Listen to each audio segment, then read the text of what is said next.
So I was told I would plug this in and it would work automatically.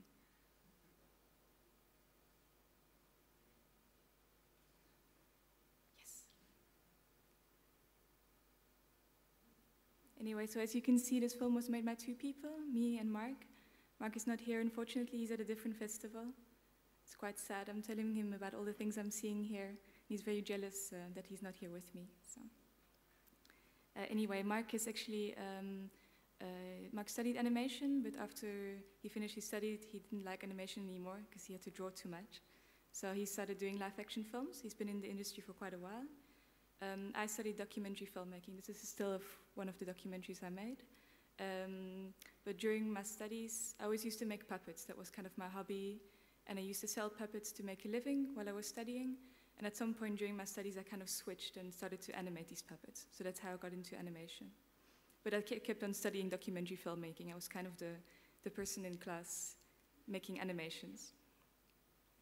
These are some stills from my earlier works, my first ventures into animation. So after I finished studying, we wanted to make first professional film. I wanted to do something about the theme of naturism, or nudism, however you want to say it. The reason why we wanted to do it, because as you can kind of see in these pictures by Dean Arbus, is we really loved this kind of combination in nudism of this very poetic idea of being like in a sort of Eden, naked, free, where people accept each other perfectly, this kind of really beautiful poetic idea. And at the same time, as I discovered as I went to do research in a nudist colony, this very kind of banal, uncomfortable, strange reality of this idea. So there's this combination of the extremely poetic and the extremely banal of having to take a towel with you when you sit down, otherwise it's kind of a bit not very hygienic, and this kind of this combination between beautiful poetry and banality, which I thought was very good, nice in this subject. These are some more images of this documentary. Anyway, so we made the storyboard. We're going to do, stop motion is very expensive, so we knew straight away that we would have to apply to lots of institutes, which is kind of a pity because it doesn't allow you to work very spontaneously. So we made this big storyboard. We went to a producer. We made this animatic. This is an excerpt from the animatic. The puppets I made, as you see, are made out of wool, which is kind of a bit of a problem. Because in stop motion, actually, because you animate a shot frame per frame, wool is very unpredictable material. Lots of companies, this is a picture taken in the UK, in a company called McKinnon & Saunders. They make puppets for stop motion films by Tim Burton, for example. And before they try to use wool as a technique, because they know how beautiful it is and how lovely it interacts with the light. But they told me, we've given up because it's not, you can't control it. It's way too unpredictable. Plus, it's not flexible, so it takes away a lot of expression in the movement of the puppets because it's very, it doesn't stretch. So I kind of had to make this decision, do I continue in the wool and have this very unflexible material, or do I change? But in the end, I decided to go for the wool and just write a script and then see how that would work in wool and really try hard to go into this technique and really try and develop this technique so we could have a different kind of expression anyway in the puppets through the wool. I'm kind of happy with that decision. This is how Willy looks in Plasticine before the wool is put on him. The technique is basically how you make hats. So you take a sheet of wool, you pour hot water over it, and the fibers kind of stretch and relax, and you can put it into a round shape, for example, the buttocks, and then when it dries, it stays into that shape, like a hat would stay like a round shape on your head. For us, it's actually very important that for every single thing we make, because the wool is so stylized, it's very important for us to always reference back to reality. So when we have our crew, we give them sheets like this for every single thing they're making, from body hair to a cupboard, for everything, because we kind of think it's very important for us to try hard to be realistic, because we will never manage to be realistic because it's wool. So even for poses and light, you can see how we just take a photo that we really like and we make it into the puppet. For us, it's very important that every single image is kind of like a photo in a way that there's this emotional quality in the light and in the pose that even if you take it out of the context of the narrative, it still has this kind of emotional impact on you. I think also the wool kind of does that. Can't really explain, but I think there's an emotional quality in the wool, in the way the wool interacts with the light. These are some images of how we made props. There's like one puppet there, which you can come and have a look at later if you're curious to see. These are first animation tests. You can see how we work on this metal sheet. Underneath the metal sheets, there's magnets, so we hold the puppet in place. So more animation tests. Here you can see how here is a different puppet. This is kind of getting around, like trying to find ways of, even though the wool is very inflexible, so the puppet wouldn't be able to flex from a standing position to a sitting position. So what we do is find ways, for example, here where we replace the puppet, so it's a different puppet, and we can do that motion anyway. This is what the should look like.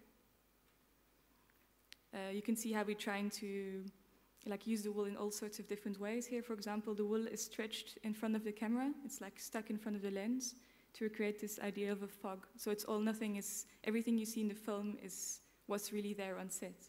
We think it's very important that people watch a stop motion film knowing it's a stop motion film, and they kind of watching it in a different way because they know what they see was really there on a set. So we think it's important to find solutions for every problem in a very sort of on-set way so that the illusion isn't broken and it really is like true stop motion. Some of these feature films, for me, there's too much effects in them and everything is so polished that people can't see the difference between stop motion and 3D anymore. So the purpose is kind of lost. I think stop motion should be more like real stop motion, if you know that. And more things on set.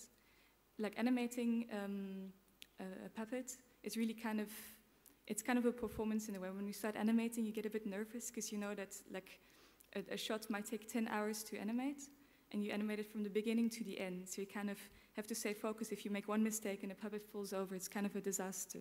So it's kind of like you're trying to concentrate, think, okay, I won't make any mistakes, and you'd really try, as you're animating, to get like the emotion that you're feeling into the puppet. You're trying to sort of instill a soul into the puppet. So you're really focusing on what they're feeling. And I really believe that that you're an actor, you know, you're trying sort of in a very long period, which will be 10 hours for 5 seconds, to feel that emotion, so the puppet will convey that emotion. Oh, here as well, like the Yeti, of course, he's very furry, so if you don't pay attention, the wool will move very irregularly. So we decided to animate the hair as if there's a wind blowing to it. So many frames this direction, so many frames the hair in that direction, and then the sound designer put a whole bunch of wind on in there, and it kind of solves the problem of the hair moving. More pictures of the sets. You can see how we use brushes to animate the hair in a very precise way. This is also on set, we do things like this to have the animators really feel that these puppets are alive, you know, it's very important. Same here, he's looking into my eyes, I'm looking at him, he's Willy. This is the program we use, it's called Dragon Stop Motion, and I don't have anything to do with him because I'm going to be very positive about him, but I'm not trying to sell anything. But it's a very good stop motion program because it's well made for people like me. You don't have to think about anything technical. It's just like very suited to people. Like it facilitates you just doing the animation. You don't have to think about anything technical anymore. This is the cinematography screen. So first we will spend 4 or 5 hours setting up a shot and really trying to get the light to be right, everything in focus. So we use a cinematography screen for that. You can use all the tools there you don't have to touch the camera. In the program, you can just put all the settings in the camera. Then you go to the animation screen. There's things like onion skinning. You can draw on the image. You can go into your frames and change anything. Anyway, and this is like a motion control rig. So you can actually control your camera, the way it will move. You can set like a track for it. It'll calculate that for you, and every time you take a frame, it'll move the camera for you automatically. This is the motion control rig. Here you can also see how we stick the wool in front of the camera to create this fog effect. And this is what it looks like in the end. Here you can see, I hope that, I showed you the photos of Dean Arbus in the beginning, this combination between poetry and banality. I think, I hope he achieved to have that same idea in these images. This is some more things that I'm just doing at home now, little experiments with the wool. This is smoke coming out of my couch. I'm busy doing this for the next film. I want to have a bit more natural elements like water and fire and smoke in it. So I'm doing these tests at home. This is another system I devised to have some nice billowing smoke. This is actually, I'm animating the wool coming out of this tube, and if you put two together, it kind of feels very natural. And it has this kind of idea of realism and stylist. motion at the same time. This is another explosion. So this was the first test, and then I tried again in the studio setting with the wool coming towards the camera. Anyway, and so the second time I used the glass, and for the real shots we'll just have the glass be big enough so you don't feel the glass anymore, and the explosion will really be there.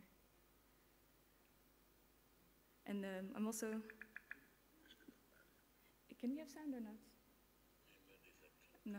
Well, this was my kind of lip sync test, but there's no sound, so you won't be able to hear it. Okay, that was that.